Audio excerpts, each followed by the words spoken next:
അതോടൊപ്പം തന്നെ എന്തുകൊണ്ടാണ് ഞാൻ യേശുവിനെ സ്നേഹിക്കുന്നത് എന്നതാണ് ഇന്ന് രാത്രി നമ്മൾ ചിന്തിക്കുവാൻ വേണ്ടി പോകുന്നത്. എന്തുകൊണ്ട് ഞാൻ യേശുവിനെ സ്നേഹിക്കുന്നു, എന്തുകൊണ്ട് നാം യേശുവിനെ സ്നേഹിക്കുന്നു. ഈ ഉലകത്തിൽ ഇഷ്ടംപോലെ പ്രഭാഷണങ്ങൾ നടക്കുകയാണ്, ഇഷ്ടംപോലെ പ്രഭാഷണങ്ങൾ. ഇപ്പോൾ ഒരു ഇലക്ഷൻ വരികയാണ്. വഴിയോരങ്ങളിലൊക്കെ നിന്നുകൊണ്ട് രാഷ്ട്രീയ പ്രവർത്തകർ തങ്ങളുടേതായിരിക്കുന്ന പ്രഭാഷണങ്ങൾ വളരെ ശക്തമായിട്ട് അവർ പ്രസംഗിക്കുന്നു. മറ്റിതര മതങ്ങളുടെ പ്രഭാഷണങ്ങൾ അവിടെവിടങ്ങളിൽ നമുക്ക് കേൾക്കുവാനും കഴിയുന്നു. ആ പ്രഭാഷണങ്ങളൊക്കെ അവരവരുടേതാകുന്ന ആശയങ്ങൾ വളരെ ഉച്ചസ്ഥലം അവർ പ്രഘോഷിക്കുന്നതായിട്ട് നമുക്ക് കാണാൻ കഴിയുന്നു. എന്നാൽ സുവിശേഷ പ്രസംഗത്തിൻ്റെ പ്രസക്തി എന്ന് പറയപ്പെടുന്നത് ഇതൊരു മനുഷ്യൻ്റെയോ സഭയുടെയോ ആശയങ്ങൾ പ്രഘോഷിക്കുക എന്നുള്ളതല്ല, പിന്നെയോ സർവശക്തനാകുന്ന ദൈവത്തിന് മാനവകുലത്തോട് പറയുവാനുള്ള ദൈവത്തിൻ്റെ അരുളപ്പാട് കൊടുക്കുക എന്നുള്ളതാണ്. ഇന്ന് രാത്രിയിലും ഞങ്ങൾ ഇവിടെ ചെയ്യുന്നത് സർവശക്തനായ ദൈവത്തിന് ഈ ദേശത്തോട് പറയുവാനുള്ള ചില അരുളപ്പാടുകൾ ഞങ്ങൾ ആത്മനിയോഗത്തോടുകൂടെ പങ്കിടുക എന്നുള്ളതാണ് ഞങ്ങൾ ഇവിടെ ചെയ്യുന്നത്. സത്യത്തിൽ ഈ സുവിശേഷം എന്ന് പറയപ്പെടുന്നത്, ഞാൻ മുമ്പ് പറഞ്ഞല്ലോ, സർവ്വജനത്തിനും വേണ്ടിയുള്ള ദൈവത്തിൻ്റെ അരുളപ്പാടാണ് വിശുദ്ധ വേദപുസ്തകം എന്ന് പറയപ്പെടുന്നത്. ഈ വേദപുസ്തകം ഒരു മതഗ്രന്ഥമല്ല, ഇതൊരു മഹത് ഗ്രന്ഥമാണെന്ന് നമുക്കറിയാം.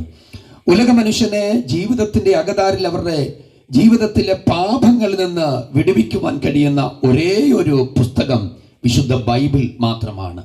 അതിൻ്റെ അകതാരിൽ സദൃശ പുസ്തകം 17-ാം അധ്യായം 17-ാം വാക്യത്തിൻ്റെ അകത്ത് ദൈവത്തിൻ്റെ ദാസനായിരിക്കുന്ന ശലോമോൻ ആത്മനിയോഗത്തിൽ പറഞ്ഞിരിക്കുന്ന ഒരു പദമാണ് നമ്മളിവിടെ വായിച്ചത്. ഇങ്ങനെയാണ് വായിച്ചത്: സ്നേഹിതൻ എല്ലാ കാലത്തും സ്നേഹിക്കുന്നു, അനർത്ഥകാലത്തോ അവൻ ഒരു സഹോദരനായി മാറുകയാണ്. ആരാണ് യഥാർത്ഥ സ്നേഹിതൻ? നാം എല്ലാവരെയും സ്നേഹിക്കാറുണ്ട്. ഒരു ചിന്ത ഞാൻ നിങ്ങളോട് ചോദിക്കുന്നു. നമ്മൾ ആരെയെങ്കിലും സ്നേഹിക്കണമെങ്കിൽ ആ സ്നേഹത്തിൻ്റെ പിമ്പിൽ ഒരു കാരണമുണ്ട്. കാരണം കൂടാതെ ആരെയും എന്ത് ചെയ്യാറില്ല? സ്നേഹിക്കാറില്ല. കുടുംബത്തിലായാലും ദേശത്തായാലും എവിടെ ആയാലും ഒരു മനുഷ്യനെ സ്നേഹിക്കണമെങ്കിൽ അതിൻ്റെ പിമ്പിൽ ഒരു കാരണമുണ്ട്. ഞാൻ എൻ്റെ ഭാര്യ മെല്ലിനെ സ്നേഹിക്കുന്ന അവളുടെ ഭാര്യ ആയതുകൊണ്ട്, തിരിച്ചവളെന്നെ സ്നേഹിക്കുന്നത് ഞാൻ അവളുടെ ഭർത്താവായതുകൊണ്ട്, ഞാൻ എൻ്റെ മക്കളെ സ്നേഹിക്കുന്ന അവരുടെ കുഞ്ഞുങ്ങളാകുന്നതുകൊണ്ടാണ്. തിരിച്ചെൻ്റെ കുഞ്ഞുങ്ങൾ എന്നെ സ്നേഹിക്കുന്നത് അവർ പറയും അതെൻ്റെ പപ്പായ. എന്തുകൊണ്ടാണ് ഷിജോയെ നിങ്ങൾ സ്നേഹിക്കുന്നതെന്ന് ചോദിച്ചാൽ അവർ വളരെ ധൈര്യത്തോടെ കൂടെ പറയും അതെൻ്റെ പപ്പ ആകുകൊണ്ട് ഞാൻ എൻ്റെ പപ്പയെ സ്നേഹിക്കുന്നു. കർത്താവിന്റെ ദാസൻ വിൽസന്റെ പാസ്റ്റർ ഈ സഭയിലെ വിശ്വാസികൾ സ്നേഹിക്കുന്നത് അദ്ദേഹം ഞങ്ങളുടെ സഭയിലെ പാസ്റ്റർ ആകൊണ്ട് ഞങ്ങൾ അദ്ദേഹത്തെ സ്നേഹിക്കുന്നു എന്ന് പറയും. ശ്രദ്ധിച്ചേ, ഏത് മനുഷ്യനും ഒരു മനുഷ്യനെ സ്നേഹിക്കണമെങ്കിൽ അതിൻ്റെ പിമ്പിൽ എന്തുണ്ട്? ഒരു കാരണമുണ്ട്. കാരണം കൂടാതെ ആരെയും എന്ത് ചെയ്യാറില്ല? സ്നേഹിക്കാറില്ല. മറുഭാഗം കൂടെ, നമ്മൾ സ്നേഹിച്ചു തുടങ്ങിയ സ്നേഹം ഏറ്റക്കുറച്ചിലില്ലാതെ അങ്ങ് കൊണ്ടുപോകുവാൻ നമുക്ക് കഴിയുന്നുണ്ടോ? 5 വർഷങ്ങളുടെ പിറകിൽ നമുക്ക് നല്ല സ്നേഹിതനുണ്ടായിരുന്നു. ഏതോ നിസ്സാര വാക്കുകളുടെ മുമ്പിൽ നാം ആ സ്നേഹബന്ധത്തിന് വിഘ്നം വരുത്തി. ഇന്ന് അദ്ദേഹം നമ്മുടെ സ്നേഹിതരല്ല എന്ന് പറഞ്ഞാൽ നമ്മുടെയൊക്കെ സ്നേഹങ്ങൾക്കും സ്നേഹബന്ധങ്ങൾക്കും എന്തു വരാറുണ്ട്? ഏറ്റക്കുറച്ചിലുകൾ വരാറുണ്ട്, വിള്ളലുകൾ വരാറുണ്ട്. എന്നാൽ ഇവിടേക്ക് നോക്കിക്കേ, വചനം പറയുകയാണ്, ഒരു സ്നേഹിതനെ ഞാൻ പരിചയപ്പെടുത്തുകയാണ്. ആ സ്നേഹിതൻ കാരണം കൂടാതെ സ്നേഹിച്ചൊരു സ്നേഹിതനാണ്. യേശുക്രിസ്തു നമ്മെ സ്നേഹിച്ചു. യേശുക്രിസ്തു നമ്മെ സ്നേഹിച്ചതിൻ്റെ പിമ്പിൽ എന്ത് കാരണമുള്ളത്? നമ്മൾ യേശുവിനെ സ്നേഹിക്കുന്നതിൻ്റെ പിമ്പിൽ കാരണങ്ങൾ നിരത്തുവാൻ നമുക്ക് ഒത്തിരിയുണ്ട്. അവൻ എന്നെ സൗഖ്യമാക്കിയത് കൊണ്ട് ഞാൻ അവനെ സ്നേഹിക്കുന്നു. എൻ്റെ രോഗത്തിൽ നിന്ന് എന്നെ വിടുവിച്ചു, ശാപത്തിൽ നിന്ന് എന്നെ രക്ഷിച്ചു, പാപത്തിൻ്റെ കുഴിയിലായിരുന്ന എന്നെ അവൻ കരേറ്റി, എൻ്റെ കുടുംബത്തിൽ ദിവ്യ സമാധാനം തന്നു, എൻ്റെ രോഗബന്ധനങ്ങൾ അടിച്ചു. അതുകൊണ്ട് ഞാൻ യേശുവിനെ സ്നേഹിക്കുന്നുവെന്ന് പറയുമ്പോൾ തിരിച്ച് ഒരു ചോദ്യം: എന്ത് കാരണമാക്കുഞ്ഞെ കർത്താവ് നിന്നെ സ്നേഹിക്കാൻ? നമുക്ക് കർത്താവിനെ സ്നേഹിക്കാൻ ഒത്തിരി കാരണങ്ങൾ 1, 2, 3, 4 എന്നുള്ള നിലയിൽ അക്കമിട്ട് നിരത്താൻ കഴിയുമ്പോൾ കാൽവരിയിൽ നിന്നൊരു ചോദ്യം: എന്താ കർത്താവ് നിന്നെ സ്നേഹിക്കാനുള്ള കാരണം? കർത്താവ് നമ്മെ സ്നേഹിക്കാനുള്ള കാരണം ഒരു കാരണവും കൂടാതെ സ്നേഹിച്ച സ്നേഹമാണ് കാൽവറിയിലെ സ്നേഹമെന്ന് പറയുന്നത്. കാരണങ്ങൾ കൂടാതെ സ്നേഹിച്ച സ്നേഹമുണ്ടെങ്കിൽ അത് ക്രൂശിലെ സ്നേഹമാണ്, അത് കാൽവരിയിലെ സ്നേഹമാണ്. ഞാൻ മുമ്പ് പറഞ്ഞ പദം ഒരിക്കൽ കൂടി പറയുന്നു. ഉലകബന്ധങ്ങളെല്ലാം കാരണങ്ങൾക്ക് അധിഷ്ഠിതമാ സ്നേഹം. ആ സ്നേഹങ്ങൾ, ആ കാരണങ്ങൾക്ക് വിള്ളൽ വരുമ്പോൾ ആ സ്നേഹബന്ധങ്ങൾക്ക് വിഘ്നം വരും. കർത്താവിനോടുള്ള ബന്ധത്തിലും നമ്മൾ കാരണത്തോടു കൂടിയാ സ്നേഹിക്കുന്നതെങ്കിൽ നാളെ രോഗം സൗഖ്യമാക്കി, ഇന്നലെ രോഗം ആക്കിയെങ്കിൽ നാളെയും രോഗം വരാൻ സാധ്യതകളേറെയാ. പക്ഷെ ഇന്ന് രാത്രി ഞാൻ പറയുന്നു, രോഗം സൗഖ്യമാക്കിയത് കൊണ്ടാവരുത് യേശുവിനെ സ്നേഹിക്കുന്നത്. പിന്നെ എന്ത് കാരണമായിരിക്കണം യേശുവിനെ സ്നേഹിക്കാൻ? ഇന്ന് രാത്രി നമ്മൾ അവിടേക്കാണ് നമ്മുടെ ചിന്തകളെ പോകുന്നത്. എന്തുകൊണ്ടാണ് നാം യേശുവിനെ സ്നേഹിക്കുന്നത്? വിശുദ്ധ ലൂക്കോസിന്റെ സുവിശേഷം 2-ാം അധ്യായം അതിന്റെ 10-11 വാക്യങ്ങളുടെ അകതാരിൽ വളരെ സുപരിചിതമായിരിക്കുന്ന ഒരു പദം നമുക്ക് എല്ലാവർക്കും അറിയാവുന്നതാണ്. കർത്താവായിരിക്കുന്ന യേശു ക്രിസ്തുവിന്റെ ജനന സമയത്ത് സ്വർഗത്തിലെ ദൂതസഞ്ചയങ്ങൾ പറയപ്പെട്ടതായിരിക്കുന്ന ഒരു പദമാണ് നമുക്കവിടെ കാണുവാൻ കഴിയുന്നത്. അതിങ്ങനെയാണ്: സകല ജനത്തിനും ഉണ്ടാകാനുള്ള മഹാസന്തോഷം ഞാൻ ഘോഷിക്കുന്നു. അടുത്ത പദം ഇങ്ങനെയാണ്: കർത്താവായിരിക്കുന്ന യേശു ക്രിസ്തു എന്ന ലോകരക്ഷിതാവ് ഇന്ന് ദാവീദിന്റെ പട്ടണത്തിൽ നിങ്ങൾക്കായി ജനിച്ചിരിക്കുന്നു. ആ പദം നോക്കിക്കേ, അവിടെ എഴുതിയിരിക്കുന്ന വാക്യം ഇങ്ങനെയാണ്: യേശു ക്രിസ്തുവിന്റെ ജനനം. അവിടെ എഴുതി എന്താണ്? നിങ്ങൾക്കായി ജനിച്ചിരിക്കുന്നു. അപ്പോൾ ഞാൻ പറഞ്ഞു വരുന്നു, എന്തുകൊണ്ടാണ് ഞാൻ യേശുവിനെ സ്നേഹിക്കുന്നത്, നാം യേശുവിനെ സ്നേഹിക്കുന്നത്? നോക്കിക്കേ, ക്രിസ്തുവിന്റെ ജനനം എന്ന് പറയപ്പെടുന്നത് ലോക മനുഷ്യർക്കും സമൂഹത്തിനും ഒരു അത്ഭുതമാണ്. എന്താ അത് അത്ഭുതത്തിന്റെ കാരണം എന്ന് പറയപ്പെടുന്നത്? യേശുവിന്റെ ജനനം ലോകത്തിൽ ഇന്നുവരെയും ഉണ്ടായിട്ടുള്ള ജനനം പോലെയുള്ള ഒരു ജനനമല്ല കർത്താവിന്റെ ജനനം. കന്യകയിൽ ഭൂജാതനായ നസ്രയൻ. ലോക ചരിത്രത്തിൽ ഇന്നുവരെ സംഭവിച്ചിട്ടില്ലാത്ത ഒരത്ഭുതകരമായ ജനനമാണ് യേശു ക്രിസ്തുവിന്റെ ജനനമെന്ന് പറയപ്പെടുന്നത്. അത്ഭുതകരമായ ജനനം. നമുക്കറിയാം, ലോകത്തിൽ 7 അത്ഭുതങ്ങളെ കുറിച്ച് മനുഷ്യർ ശക്തമായിട്ട് പ്രസംഗിക്കാറും പറയാറുമുണ്ട്. ഇന്ന് രാത്രി വേദപുസ്തകത്തിന്റെ അകതാരിൽ വെച്ച് നാം പഠിക്കുമ്പോൾ അത്ഭുതങ്ങളിൽ വെച്ച് ഏറ്റവും വലിയ അത്ഭുതം എന്ന് പറയപ്പെടുന്നത് യേശു ക്രിസ്തുവിന്റെ ജനനമാണ്. എന്ന് പറഞ്ഞാൽ ഒരു കന്യക ഗർഭം ധരിച്ചൊരു മകനെ പ്രസവിക്കുക എന്ന് പറഞ്ഞാൽ വൈദ്യശാസ്ത്രം പറയും നോ, അസാധ്യമാണ്, സംഭവിക്കത്തില്ല. പക്ഷേ സർവശക്തനാകുന്ന ദൈവത്തിന്റെ ജനനത്തിനു വേണ്ടി സ്വർഗത്തിൽ ദൈവം തെരഞ്ഞെടുത്തത് ഒരു ബാലികയാണ്. അത്ഭുതങ്ങളിൽ അത്ഭുതം എന്ന് പറഞ്ഞാൽ ലോകത്തിലെ സകല ജനവർഗങ്ങൾക്കും അത്ഭുതം കുറുമാറ് ഒരത്ഭുതമാണ് യേശുവിൻ്റെ ജനനമെന്ന് പറയപ്പെടുന്നത്. അപ്പൊ നോക്കിക്കേ, ഈ യേശുക്രിസ്തുവിന്റെ ജനനം എന്ന് പറയപ്പെടുന്നത് തന്നെ മുൻകൂട്ടി പ്രവചിച്ചിട്ടുള്ള ജനനമാണ്.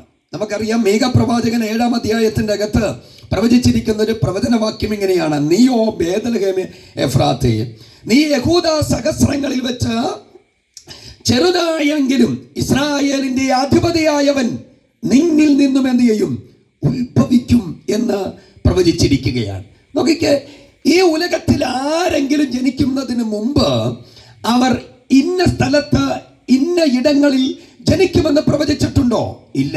ഒരു കുഞ്ഞാണാവട്ടെ പെണ്ണാവട്ടെ, അവൻ ഇന്ന സ്ഥലത്ത് ഇന്നയാളുടെ മകനായി ഇന്ന സമയത്ത് ജനിക്കപ്പെടുമെന്ന് എങ്ങും പ്രവചിക്കാൻ പറ്റിയിട്ടില്ല. പക്ഷെ എൻ്റെ യേശുവിൻ്റെ ജനനമുണ്ടല്ലോ, പ്രവചനത്തിന്റെ നിവർത്തിയാണ്. അവൻ എവിടെ, എപ്പോൾ, എങ്ങനെ ജനിക്കുമെന്ന് പ്രവചിച്ച ആ പ്രവചനത്തിന്റെ നിവർത്തിയാണ് കർത്താവായിരിക്കുന്ന യേശു ക്രിസ്തുവിന്റെ ജനനമെന്ന് പറയപ്പെടുന്നു. ഒരത്ഭുതമല്ലേ?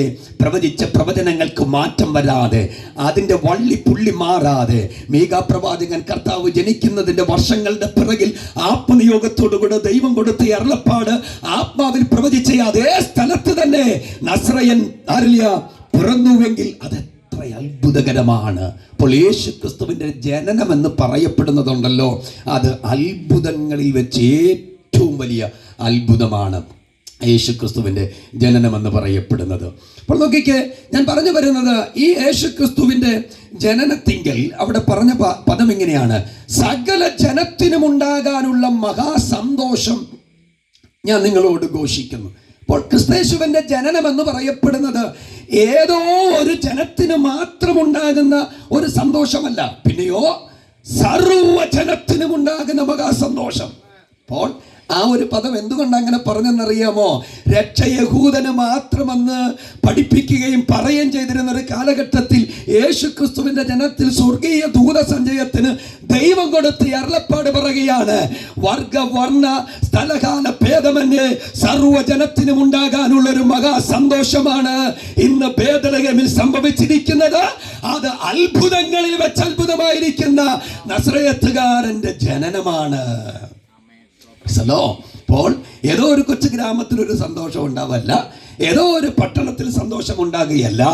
എവിടൊക്കെ മാനവകുലമുണ്ടോ അവിടൊക്കെ ഉണ്ടാകുന്ന ഒരു മഹാസന്തോഷമാണ് യേശുക്രിസ്തുവിന്റെ ജനനമെന്ന് പറയപ്പെടുന്നത്. അവിടെ എഴുതിയിരിക്കുന്നത് ഇങ്ങനെയാണ്, യേശുക്രിസ്തുവിന്റെ ജനനത്തെ കുറിച്ച് പറയും മഹാസന്തോഷം. എന്നിട്ട് അടുത്ത പദം പറഞ്ഞിരിക്കുകയാണ്, അടുത്ത പദം ഇങ്ങനെയാണ് പറഞ്ഞിരിക്കുന്നത്, കർത്താവായിരിക്കുന്ന യേശുക്രിസ്തു എന്ന രക്ഷിതാവ് ഇന്ന് ദാവീദിന്റെ പട്ടണത്തിൽ നിങ്ങൾക്കായി ജനിച്ചിരിക്കുന്നു. അപ്പൊ നോക്കിക്കേ, യേശുക്രിസ്തുവിന്റെ ജനനമുണ്ടല്ലോ, അത് നിങ്ങൾക്ക് വേണ്ടിയാണ്.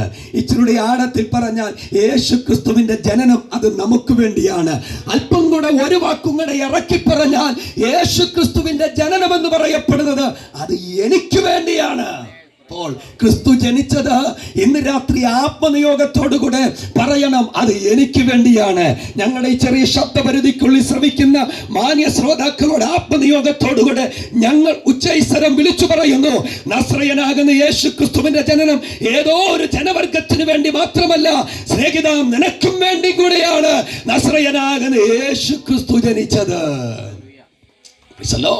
അപ്പോൾ യേശുക്രിസ്തുവിന്റെ ജനനം, ഞാൻ പറഞ്ഞു എന്തുകൊണ്ടാണ് ഞാൻ യേശുവിനെ സ്നേഹിക്കുന്നത്, എന്തുകൊണ്ടാണ് നാം യേശുവിനെ സ്നേഹിക്കുന്നത്?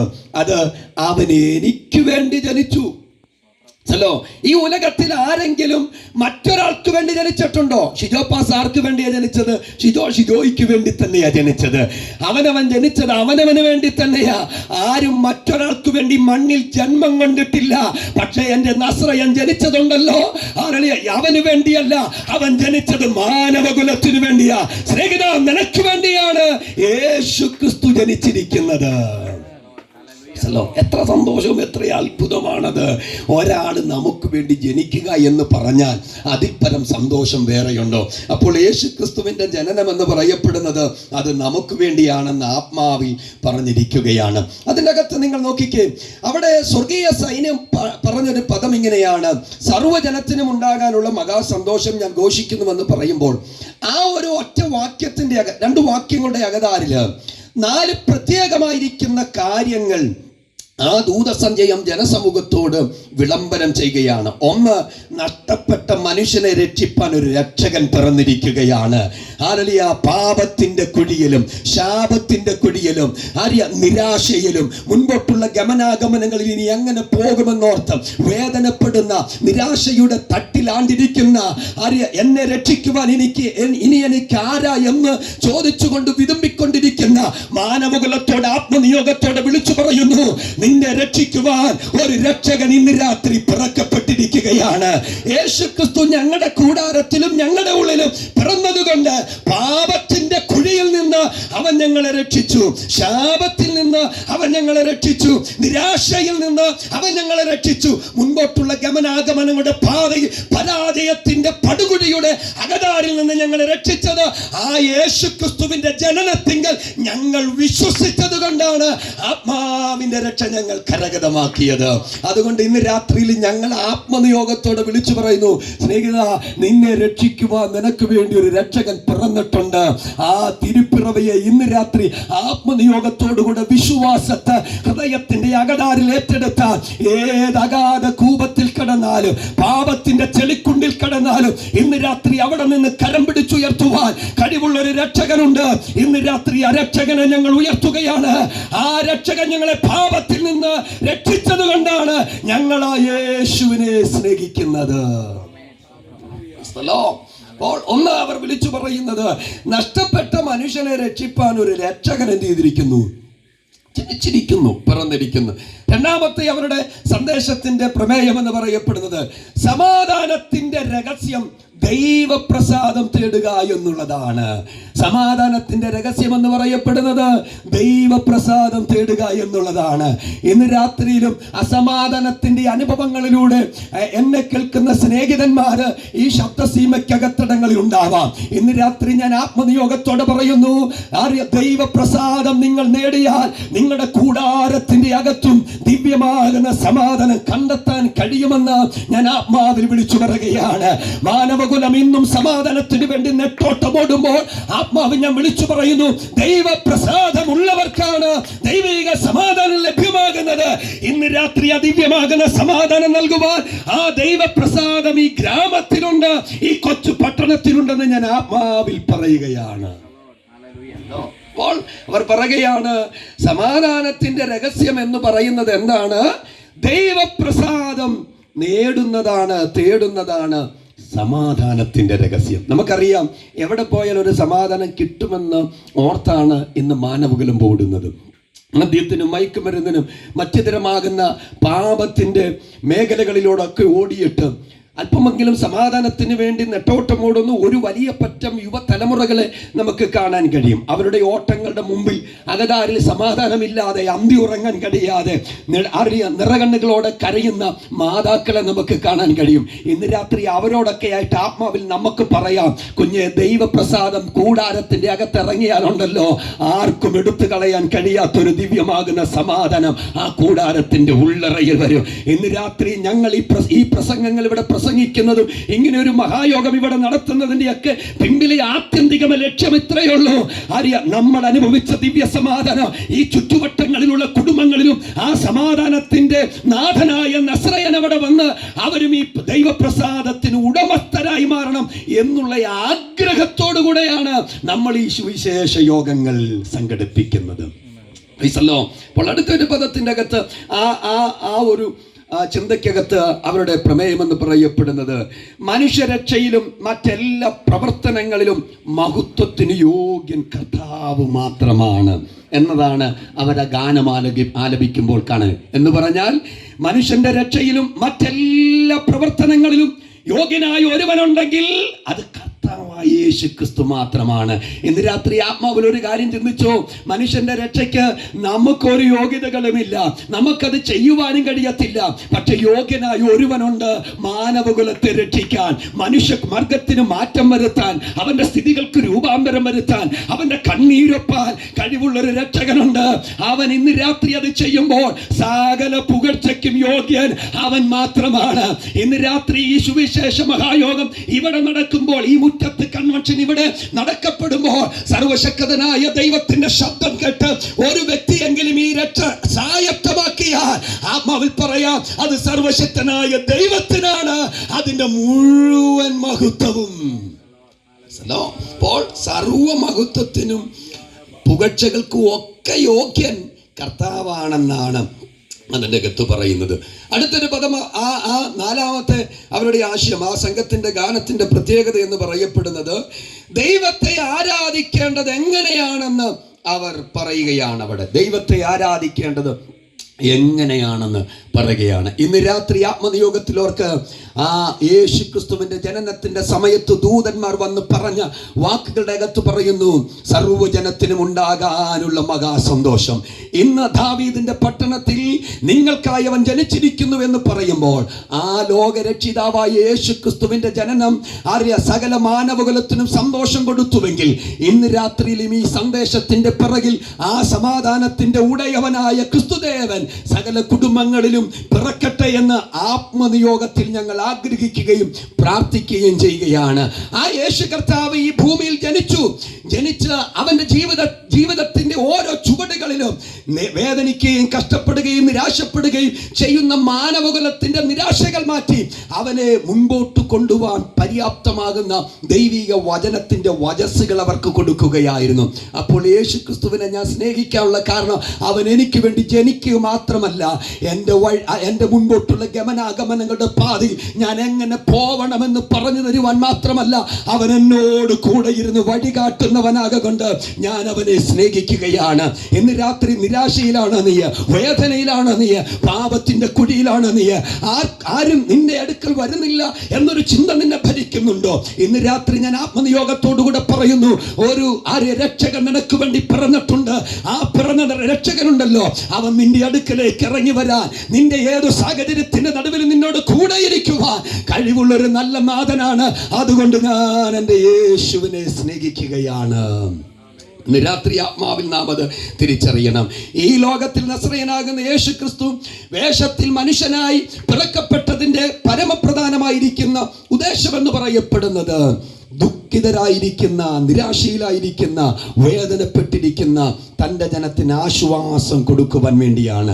അതുകൊണ്ടാണ് കർത്താവ് ഇങ്ങനെ പറഞ്ഞു, ഞാൻ എൻ്റെ സമാധാനം നിങ്ങൾക്ക് തരുന്നു, അത് ലോകം നൽകുന്നത് പോലെയല്ല, ദിവ്യമായ നിത്യമായ ഒരു സമാധാനത്തിൻ്റെ ഉടമസ്ഥനായ ദൈവം പറഞ്ഞു, എന്നെ പിൻപറ്റുന്ന, എന്നെ ഗമിക്കുന്ന, എന്നെ അനുഗമിക്കുന്ന എൻ്റെ ശിക്ഷഗണത്തിന് ഞാൻ അവിടുത്തെ ദിവ്യ സമാധാനങ്ങളെ നൽകുവാൻ മതിയായ ദൈവമാണ്. നിങ്ങൾ ശ്രദ്ധിച്ചിട്ടുണ്ടോ? ഇങ്ങനെ ആരാ പറഞ്ഞിട്ടുള്ളത്? ഉലകത്തിലുള്ള ഒത്തിരി ഗുരുക്കന്മാരെ നമുക്കറിയാം. എല്ലാ ഗുരുക്കന്മാരും ഇവിടെ വന്നതെന്തിനാണ്? വഴി പറഞ്ഞു കൊടുക്കാൻ വന്നവരാണ്. പക്ഷെ എൻ്റെ ഗുരുനാഥനല്ലോ വഴി പറഞ്ഞു കൊടുക്കാൻ വന്നവനല്ല. അവൻ പറഞ്ഞു, ഞാനാ വഴി എന്ന് പറഞ്ഞു. ഉലകത്തിലുള്ള പല ഗുരുക്കന്മാരും വന്നതെന്തിനാ? സത്യത്തിന്റെ മാർഗം കാട്ടിക്കൊടുക്കാൻ വന്നതാ. പക്ഷെ എൻ്റെ ഗുരുനാഥൻ പറഞ്ഞു, സത്യത്തിന്റെ മാർഗം കാട്ടിക്കൊടുക്കാൻ വന്നവരല്ല ഞാനാ സത്യമെന്ന് പറഞ്ഞു. പല ഗുരുക്കന്മാരും പറഞ്ഞു, നിത്യജീവങ്കിലേക്കുള്ള വഴിയെ കാണിക്കുവാൻ വേണ്ടി അവർ പ്രയത്നിച്ചപ്പോൾ എൻ്റെ ഗുരുനാഥൻ പറഞ്ഞു, ഞാനാ നിത്യജീവൻ എന്ന് പറഞ്ഞു. ഇന്ന് രാത്രി ഈ യേശുവിനെ ഞാൻ സ്നേഹിച്ചില്ലെങ്കിൽ, ഈ യേശുവിനെ ഞാൻ പ്രസംഗിച്ചില്ലെങ്കിൽ, ഈ യേശുവിനെ ഞാൻ ഉയർത്തിയില്ലെങ്കിൽ, പിന്നെ ആരാ എനിക്ക് പകരമായി ഉയർത്തുന്നത്? കാരണം എനിക്ക് വേണ്ടി മരിച്ചവൻ, എനിക്ക് വേണ്ടി ജനിച്ചവൻ, എന്നെ നടത്തുന്നവൻ, എനിക്ക് വഴി പറഞ്ഞു തന്നവൻ, എൻ്റെ വഴികാട്ടിയായ യേശുവിനെ ഞാൻ സ്നേഹിച്ചില്ലെങ്കിൽ പിന്നെ ആരാണ് സ്നേഹിക്കുന്നത്? സ്നേഹിതരെ, ഇന്ന് രാത്രി എൻ്റെ സന്ദേശം കേൾക്കുന്നവരോട് ഞാൻ പറയുന്ന ഒരു സന്ദേശം ഇതാണ്: കർത്താവിനെ സ്നേഹിക്കുന്നത് ഏതെങ്കിലും ഭൗതിക നന്മ കിട്ടിയതാവരുത്. കർത്താവിനെ സ്നേഹിക്കുന്നത് ഏതെങ്കിലും രോഗത്തിൽ നിന്ന് സൗഖ്യമായത് കൊണ്ടാവരുത്. പിന്നെ എന്താവണം? കാരണം അവൻ എനിക്ക് വേണ്ടി ജനിച്ചത് കൊണ്ട് ഞാൻ അവനെ സ്നേഹിക്കുകയാണ്. അവൻ എൻ്റെ വഴിയായതുകൊണ്ട് ഞാൻ അവനെ സ്നേഹിക്കുകയാണ്. അവൻ എൻ്റെ സത്യമാകൊണ്ട് ഞാൻ അവനെ സ്നേഹിക്കുകയാണ്. അവൻ എൻ്റെ നിത്യജീവനാകൊണ്ട് ഞാൻ അവനെ സ്നേഹിക്കുകയാണ്. ഇന്ന് രാത്രി ആ ഗുരു നിങ്ങളുടെ കൂടാരത്തിന്റെ അകത്ത് അല്ല, നിങ്ങളുടെ ഉള്ളില് ജനിച്ചിട്ടുണ്ടെങ്കിൽ ഇന്ന് രാത്രി ദൈവപ്രസാദം നിങ്ങളുടെ അകത്തു വരും. ദിവ്യ സമാധാനം നിങ്ങളുടെ കൂടാരങ്ങളിൽ പെയ്തിറങ്ങാനിടയായി തീരും. അപ്പോൾ യേശു ക്രിസ്തുവിനെ ഞാൻ സ്നേഹിക്കാനുള്ള കാരണമെന്ന് പറയപ്പെടുന്നത്, എനിക്ക് വേണ്ടി ജനിച്ചത് കൊണ്ട് ഞാൻ അവനെ എന്ത് ചെയ്യുന്നു? സ്നേഹിക്കുന്നു. വേഗത്തിൽ എൻ്റെ സന്ദേശം ഞാൻ മുൻപോട്ട് കൊണ്ടുപോകട്ടെ. മറ്റൊരു പദം നമുക്ക് കാണാൻ കഴിയുന്നത്, നമുക്കറിയാം കൊരിന്ത്യർ ലേഖനത്തിൻ്റെ അകത്ത് 15-ാം അധ്യായം അതിൻ്റെ 3-ാം വാക്യം പഠിക്കുമ്പോൾ അവിടെ നമുക്ക് കാണാൻ കഴിയുന്ന ഒരു പദമുണ്ട്. കൊരിന്ത്യർ ലേഖനം 15-ാം അധ്യായം 3-ാം വാക്യം വായിക്കേണ്ട. ഞാനത് ആ പദം അങ്ങ് പറയാം. യേശു ക്രിസ്തുവിൻ്റെ മരണത്തെക്കുറിച്ചാണ് അവിടെ പറഞ്ഞിരിക്കുന്നത്. ക്രിസ്തു നമ്മുടെ പാപങ്ങൾക്കു വേണ്ടി തിരുവെഴുത്തിൻ പ്രകാരം മരിച്ചു എന്ന് എഴുതിയിരിക്കുന്നത്. ക്രിസ്തു നമ്മുടെ പാപങ്ങൾക്ക് വേണ്ടി തിരുവെഴുത്തിൻ പ്രകാരം മരിച്ചു. അപ്പോൾ ഒന്നാമത് ഞാൻ എൻ്റെ യേശുവിനെ സ്നേഹിക്കാനുള്ള കാരണം, അവൻ എനിക്ക് വേണ്ടി ജനിച്ചു, അതുകൊണ്ട് ഞാൻ എൻ്റെ യേശുവിനെ സ്നേഹിക്കുന്നു. രണ്ടാമത് ഞാൻ എൻ്റെ യേശുവിനെ സ്നേഹിക്കാനുള്ള കാരണം, അവൻ എനിക്ക് വേണ്ടി മരിച്ചു. ആ പദം നിങ്ങൾ ശ്രദ്ധിച്ചോ? ക്രിസ്തു നമ്മുടെ പാപങ്ങൾക്ക് വേണ്ടി തിരുവെഴുത്തിൻ പ്രകാരം മരിച്ചു. ഞാൻ മുമ്പ് പറഞ്ഞതുപോലെ അല്പം കൂടെ ആഴത്തിൽ ഇറക്കി പറഞ്ഞാൽ, എൻ്റെ പാപത്തിന് വേണ്ടി തിരുവെഴുത്തിൻ പ്രകാരം യേശു മരിച്ചു. നോക്കിക്കേ, യേശു ക്രിസ്തു മരിച്ചത് ആർക്ക് വേണ്ടിയാ? നമുക്ക് വേണ്ടി മരിച്ചു. നമുക്ക് വേണ്ടി മരിച്ചു. അടുത്ത പദം അവിടെ എഴുതിയിരിക്കുന്നത്, എന്തിനു വേണ്ടിയാ മരിച്ചത്? നമ്മുടെ പാപങ്ങൾക്ക് വേണ്ടി മരിച്ചു. തന്നിൽ പാപമില്ല, പക്ഷെ നമ്മുടെ പാപങ്ങൾക്ക് വേണ്ടി നമ്മുടെ പകരക്കാരനായി ആര് മരിച്ചു? ക്രിസ്തു മരിക്കുകയാണ്. ശ്രദ്ധിച്ച സ്നേഹിതരെ, ഇങ്ങനെ ഒരു യേശുവിനെ നിങ്ങൾക്ക് ആഴമായി സ്നേഹിക്കാൻ പറ്റിയിട്ടുണ്ടോ? ഞാൻ മുമ്പ് പറഞ്ഞതുപോലെ നമ്മുടെയൊക്കെ സ്നേഹം എന്ന് പറയപ്പെടുന്നത് ഓരോരോ കാരണങ്ങളിൽ അധിഷ്ഠിതമല്ലേ? വേദപുസ്തകത്തിന്റെ അകത്ത് പറയപ്പെട്ടിരിക്കുന്ന ഈ വാക്യങ്ങളിൽ അധിഷ്ഠിതമായി കർത്താവിനെ സ്നേഹിക്കാൻ പറ്റുന്നുണ്ടോ? വിശ്വാസിയായിരിക്കാം, ദൈവസഭയുടെ അംഗമായിരിക്കാം, ആത്മീക കൂട്ടായ്മയിൽ പോകുന്നുണ്ടാവാം, എല്ലാം ചെയ്യുന്നുണ്ടാവാം. സഭയെയും പാസ്റ്ററെയും വിശ്വാസികളെ നോക്കി ദൈവത്തെ സ്നേഹിക്കരുത് കേട്ടോ. ഇന്ന് രാത്രി ഞാൻ ആത്മനിയോഗത്തോടെ പറയുന്നു, കർത്താവിനെ സ്നേഹിക്കേണ്ടത് തമ്പുരാൻ എന്താ നിനക്ക് വേണ്ടി ചെയ്തത് എന്നോർത്തു വേണം നീ എന്ത് ചെയ്യാൻ? യേശുവിനെ സ്നേഹിക്കാൻ. എനിക്ക് വേണ്ടി മരിച്ച ഒരു കർത്താവിനെ ഞാൻ സ്നേഹിച്ചില്ല എങ്കിൽ എന്തൊരവസ്ഥയല്ലേ? നമുക്ക് വേണ്ടി ജീവൻ തന്ന അരുമനാഥനെ ജീവന് തുല്യം നമുക്ക് സ്നേഹിക്കാൻ പറ്റിയില്ലെങ്കിൽ പരാജയമാ, അല്ലേ? പരാജയമാ, തികച്ചും പരാജയമാ. ഇന്ന് രാത്രി നമുക്ക് സ്നേഹിക്കാൻ കഴിയണം. ശ്രദ്ധിച്ചോണം ഭാഗം. യേശുക്രിസ്തുവിന്റെ ജനനം മാത്രമല്ല നമുക്ക് വേണ്ടി, യേശുക്രിസ്തുവിന്റെ മരണവും നമുക്ക് വേണ്ടിയായിരുന്നു. മരണവും നമുക്ക് വേണ്ടിയായിരുന്നു. ഞാൻ ഈ വാക്യങ്ങളിൽ സന്ദേശങ്ങൾ തയ്യാറാക്കുമ്പോൾ ഞാൻ ചിന്തിച്ച ഒത്തിരി ചിന്തകൾ എൻ്റെ മനസ്സിലുണ്ട്. അപ്പോൾ ഈ യേശുക്രിസ്തുവിന്റെ മരണം ഇത്ര ശക്തമായിട്ട് പ്രസംഗിക്കുന്ന വേറൊരു മരണം വേറെ എവിടെങ്കിലും ഉണ്ടോ? യേശുക്രിസ്തുവിന്റെ മരണ വാർത്ത അല്ലെങ്കിൽ മരണം എവിടെ പ്രസംഗിച്ചാലും നമുക്കറിയാം. കൊരിന്ത്യർ ലേഖനത്തിന്റെ 1-ാം അധ്യായം അതിന്റെ 23-ാം വാക്യത്തിൽ പൗലോസ് പറയുന്ന വാക്യം എന്താണ്? ഞങ്ങളോ ക്രൂശിക്കപ്പെട്ട ക്രിസ്തുവിനെ പ്രസംഗിക്കുന്നു. അപ്പൊ നോക്കിക്കേ, ക്രൂശിക്കപ്പെട്ട ക്രിസ്തുവിനെ പ്രസംഗിക്കുന്നു. ഒരാളുടെ മരണം പ്രസംഗിക്കുക എന്ന് പറഞ്ഞാൽ ആ മരണത്തിന് അത്രമാത്രം പ്രസക്തിയുണ്ട്. ചലോ, ഇന്ന് നിങ്ങൾ ചിന്തിക്കണം ഈ ഭാഗം. ആ മരണം ഓർക്കുകയാണ്. നമ്മളറിയാം, നമ്മുടെ വേണ്ടപ്പെട്ടവരാരെങ്കിലും മരിച്ചു പോയാൽ കുറച്ച് മാസങ്ങൾ നമ്മൾ എന്ത് ചെയ്യും? അത് ഓർത്തിരിക്കും. പിന്നെ ഇപ്പോൾ ഒരു വർഷമൊക്കെ കഴിയുമ്പോൾ അല്ലെങ്കിൽ 2 വർഷം കഴിയുമ്പോൾ ആ ഡേറ്റ് വരുമ്പോൾ നമ്മൾ ഇന്ന വർഷമായിരുന്നു, ഇന്നയാൾ ഉണ്ടായിരുന്നു, മരിച്ചു പോയെന്ന് വിചാരിക്കും, ഓർക്കും. പക്ഷെ ക്രിസ്തുവിന്റെ മരണം അങ്ങനെയാണോ? അല്ല. ഒരാത്മീകൻ യഥാർത്ഥത്തിൽ ദൈവത്തെ സ്നേഹിക്കുന്ന ഒരു ദൈവപൈതൽ എന്നും ഓർക്കും. എന്നും അവന്റെ ജീവിതത്തിൽ ആരെ ഓർക്കും? യേശു ക്രിസ്തുവിന്റെ മരണം ഓർക്കും. എന്തിനാ ഓർക്കുന്നത്? ഇന്ന് ഞാൻ ഈ സ്ഥിതിയിലായത്, ഇന്ന് ഞാൻ ഈ നന്മ അനുഭവിക്കുന്നത്, ഇന്ന് ഞാനായി മാറിയത് ആ കാൽവരിയിലെ മരണമാണ്. അങ്ങനെ ഒരാൾ എനിക്ക് വേണ്ടി മരിച്ചില്ലായിരുന്നുവെങ്കിൽ മറ്റാരുടെയെങ്കിലും കരങ്ങൾ കൊണ്ട് ഞാൻ ചാകുമായിരുന്നു. പക്ഷേ അങ്ങനെ അറിയണ വരുത്താതെ കുഞ്ഞ്, നിന്റെ മരണത്തെ ഞാൻ അങ്ങ് ഏറ്റെടുത്തിട്ട് നിന്റെ പകരക്കാരനായി ഞാൻ കാൽവരിയിൽ നിനക്ക് വേണ്ടി മരിച്ചു. അപ്പോൾ ആത്മീകനായിരിക്കുന്ന ഒരു ദൈവപൈതൽ എന്നും എന്ത് ചെയ്യും? ആ യേശുവിന്റെ മരണം ഓർക്കും. യേശുവിന്റെ മരണം ഓർക്കും. ശ്വാസികളായിരിക്കുന്ന നമ്മൾ ആഴ്ചകളിൽ കൂടി വന്ന് വിശുദ്ധ സഭായോഗത്തിനിരിക്കുമ്പോൾ യഥാർത്ഥത്തിൽ ദൈവസ്നേഹമുള്ള അഭിഷിക്തന്മാർ ക്രൂശിന്റെ ദർശനത്തെ വിശ്വാസികളേക്ക് ആത്മാവിൽ കൊടുക്കും. കർത്താവിന്റെ മേശ എല്ലാ ആഴ്ചകളിലും കൂടുമ്പോൾ എന്താ നാം ഓർക്കുന്നത്? ആ മരണമാ എന്ന് പറഞ്ഞാൽ മറക്കാനാവാത്ത ഒരു കാര്യമാണ് ക്രിസ്തുവിന്റെ മരണമെന്ന് പറയുന്നത്.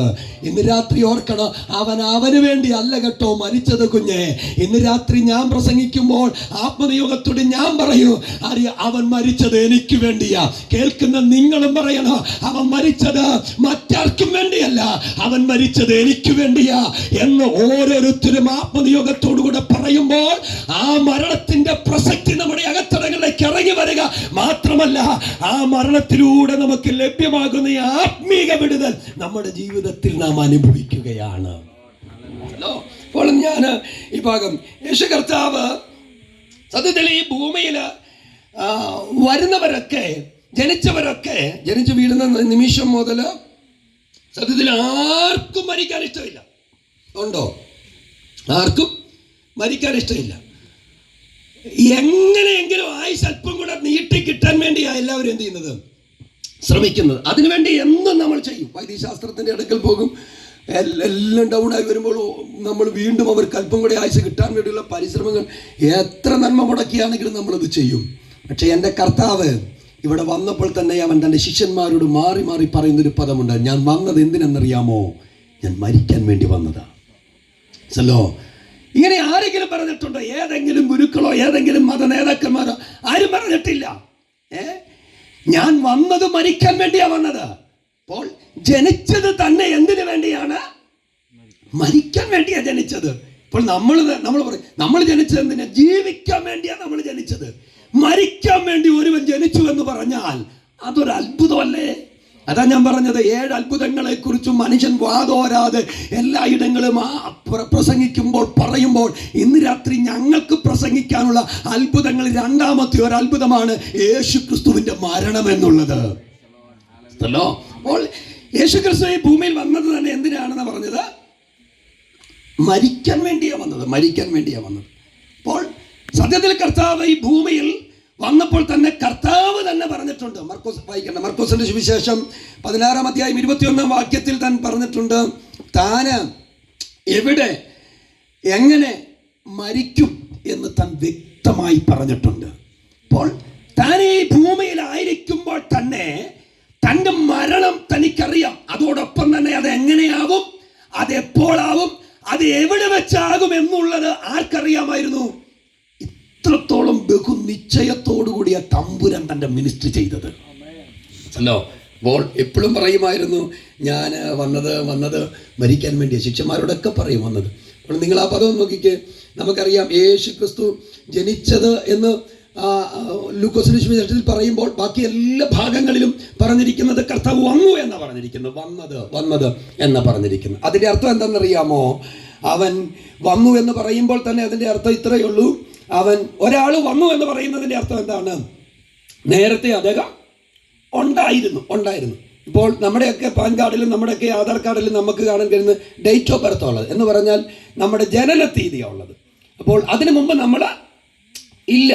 പക്ഷേ യേശു ക്രിസ്തുവിനെ കുറിച്ച് പറയുന്ന നിങ്ങൾ വേദപുസ്തകം വായിക്കുമ്പോൾ ശ്രദ്ധിച്ചു, എല്ലാം പറഞ്ഞു വന്നു എന്ന് പറയുന്നത്. അപ്പോൾ ഈ കർത്താവ് ഈ ഭൂമിയിൽ വരുന്നതിന് മുമ്പ് തന്നെ കർത്താവ് നേരത്തെ എന്ത് ചെയ്തു? ഉണ്ടായിരുന്നു. പിതാവിനോട് കൂടെ ഈ പുത്രൻ ഉണ്ടായിരുന്നു. അതുകൊണ്ടാണ് നമുക്ക് വേദപുസ്തകത്തിൽ ഒരു വാക്യം, കാണാതെ പോയതിനെ തിരഞ്ഞു രക്ഷിപ്പാനല്ലോ മനുഷ്യപുത്രൻ വന്നത്. നോക്കിക്കേ, അവിടെ പറയുന്നത് എന്തിനാ ഞാൻ വന്നത്? ആ ഉദ്ദേശം എനിക്കറിയാം. അപ്പോൾ മുമ്പ് പിതാവിനോട് കൂടെ ഇരുന്ന പിതാവിന്റെ തിരുഹൃദയത്തിലെ ആഗ്രഹമാണ് നഷ്ടപ്പെട്ടു പോകുന്ന എൻ്റെ ജനത്തെ രക്ഷിക്കണമെന്നുള്ളത്. അതിനുവേണ്ടി മുമ്പുണ്ടായിരുന്നതായ യേശുക്രിസ്തുവിനെ ഈ താണഭൂമിയിലേക്ക് പിതാവായ ദൈവം അയച്ചു. അത് യോഹന്നാന്റെ സുവിശേഷത്തിലെ പദമുണ്ട്. സമയം പോകുന്നുണ്ട്, ഞാൻ അവിടേക്ക് കടക്കുന്നില്ല, വേഗത്തിലങ്ങ് പോകും. അപ്പോൾ കർത്താവായിരിക്കുന്ന യേശു ക്രിസ്തുവിൻ്റെ മരണം നമുക്ക് വേണ്ടിയായിരുന്നു. അപ്പോൾ ഒരു ഭാഗം ചിന്തിക്കുക, മിക്ക മനുഷ്യരുടെ ഞങ്ങളുടെ മത നേതാക്കന്മാരുടെ ആദർശങ്ങൾ വാനോളം പുകഴ്ത്തി പറയാറുണ്ട്. അവരുടെ എല്ലാ കാര്യങ്ങളും അവർ പറയാറുണ്ട്, അവരുടെ ജീവിത കാര്യങ്ങളെ കുറിച്ച് പറയാറുണ്ട്. എന്നാൽ അദ്ദേഹത്തിൻ്റെ മരണം എവിധമാകും, അദ്ദേഹം മരിച്ചു കഴിഞ്ഞാൽ പിന്നെ എന്താ എന്നുള്ളത് അവർ എന്ത് ചെയ്യുന്നില്ല, പിന്നെ മിണ്ടുന്നില്ല. പക്ഷെ എൻ്റെ കർത്താവ് അങ്ങനെയല്ല. ഇന്ന് രാത്രി എൻ്റെ യേശുവിൻ്റെ മരണവും 2024 വർഷം പിന്നിട്ടിട്ടും ഞങ്ങൾ ഉച്ചൈസരം പ്രസംഗിക്കുന്നതിൻ്റെ പിമ്പിൽ ആ മരണത്തിൻ്റെ അകത്തും ഒരു പ്രസക്തിയുണ്ട്. ഇന്ന് രാത്രി ആ മതയോഗത്തോടെ പറയുന്നു, ഞങ്ങളുടെ ഗുരുനാഥൻ മരണം കൊണ്ട് അവസാനിച്ചവനല്ല. ഞങ്ങളുടെ ഗുരുനാഥൻ മരണം കൊണ്ട് തൻ്റെ ജനത്തെ ജീവങ്കിലേക്ക് കൊണ്ടുവരിക മാത്രമല്ല, മാനവകുലത്തിന് അവന്റെ പാപത്തിന്റെ പരിഹാരം വരുത്തി നിത്യജീവൻ അവരെ അവകാശമാക്കി കൊടുത്ത ഒരു മരണമായിരുന്നു കാൽവരിയിലെ മരണം എന്ന് പറയുന്നത്. രാത്രി അത് നമ്മുടെ മനസ്സിൽ എപ്പോഴും ഉണ്ടാവണം. ഇന്ന് രാത്രി ഒന്ന് നോക്കിക്കേ, കാൽവരിയുടെ ക്രൂശിൽ അരമനാഥൻ ആരലിയ പിടയുമ്പോൾ തൻ്റെ ഓരോ മുറിപ്പാടിലും താൻ കാണുന്നത് മുറിവേറ്റ് കിടക്കുന്ന മനുഷ്യന്റെ ദീനരോദനങ്ങളാ തൻ്റെ കാതിൽ കേൾക്കുന്നത്. തൻ്റെ ഓരോ മുറിപ്പാടുകളിലൂടെയും താൻ മനസ്സിലാക്കുന്നത്, ദേ എൻ്റെ കുഞ്ഞുങ്ങൾ മുറിവേറ്റ് കിടക്കുന്നു. അവൻ്റെ മുറിപ്പാടുകളിൽ നിന്ന് വരുന്ന ദീനരോദനങ്ങൾ തൻ്റെ കർണപുടങ്ങളിൽ കേൾക്കുമ്പോൾ കാൽവരിയിലെ വേദന തനിക്ക് വേദനയല്ലാതായി മാറുകയാണ്. അവൻ സഹിക്കുന്ന ഓരോ നിന്ദയിലും താൻ കേൾക്കുന്നറിയാമോ, ശാപത്തിന്റെ അകത്ത് കിടക്കുന്നതായിരിക്കുന്ന ജനഹൃദയത്തിന്റെ തിങ്ങുന്ന വേദനകളാണ് തൻ്റെ കാതുകൾ കേട്ടുകൊണ്ടിരിക്കുന്നത്. സ്നേഹിതരെ, കാൽവരിയുടെ ക്രൂശിൽ അരുമനാഥൻ നിങ്ങൾക്ക് വേണ്ടി മരിക്കുന്നത് എന്തിനു വേണ്ടിയാണ്? ഇന്ന് രാത്രി നമ്മെ നമ്മളാക്കി മാറ്റുവാൻ ഒരു നാഥൻ നമുക്ക് വേണ്ടി ക്രൂശിൽ യാഗമായി തീർന്നു. എന്തുകൊണ്ടാണ് ഞാൻ എൻ്റെ യേശുവിനെ സ്നേഹിക്കുന്നത്? ഒന്ന്, അവൻ എനിക്ക് വേണ്ടി ജനിച്ചു. രണ്ട്, അവൻ എനിക്ക് വേണ്ടി മരിച്ചു. അതുകൊണ്ട് ഞാൻ എൻ്റെ യേശുവിനെ സ്നേഹിക്കുകയാണ്. ഇന്ന് രാത്രി ഒന്നോർത്ത്, എനിക്ക് വേണ്ടി മരിച്ചു, എനിക്ക് വേണ്ടി ജനിച്ചു, എനിക്ക് വേണ്ടി മരിച്ചു. മരിക്കുക മാത്രമല്ല, എനിക്ക് വേണ്ടി ഉയർത്തെഴുന്നേറ്റ് പിതാവിന്റെ വലത്തുഭാഗത്ത് എനിക്ക് വേണ്ടി പക്ഷപാതം ചെയ്യുന്ന ഒരു നസ്രയനാകുന്ന യേശു. ഇന്ന് രാത്രി ഒന്നോർത്ത്, അവൻ മരിച്ചത് അവന് വേണ്ടിയല്ല, അവൻ ഉയർത്തെഴുന്നേറ്റത് അവന് വേണ്ടിയല്ല, അവൻ ഉയർത്തെഴുന്നേറ്റ് സ്വർഗാരോഹണം ചെയ്തതും അവന് വേണ്ടിയല്ല, സ്വർഗത്തിൽ ചെന്നിട്ടും അവന്റെ കാര്യത്തിന് വേണ്ടിയല്ല. പിതാവിനോട് പറയുന്നത്, അവിടെ ചെന്നിട്ടു ആർക്കു വേണ്ടിയാണോ ജനിച്ചത്, ആർക്കു വേണ്ടിയാണോ മരിച്ചത്, അവർക്ക് വേണ്ടി പിതാവിന്റെ വലത്തുഭാഗത്ത് പക്ഷപാതം ചെയ്യുന്ന ഒരു നല്ല യേശുവിനെ ഞാൻ സ്നേഹിച്ചില്ലെങ്കിൽ പിന്നെ ആരാ സ്നേഹിക്കുന്നത്? ഞാൻ അവനെ പ്രസംഗിച്ചില്ലെങ്കിൽ പിന്നെ ആരാ അവനെ പ്രസംഗിക്കുന്നത്?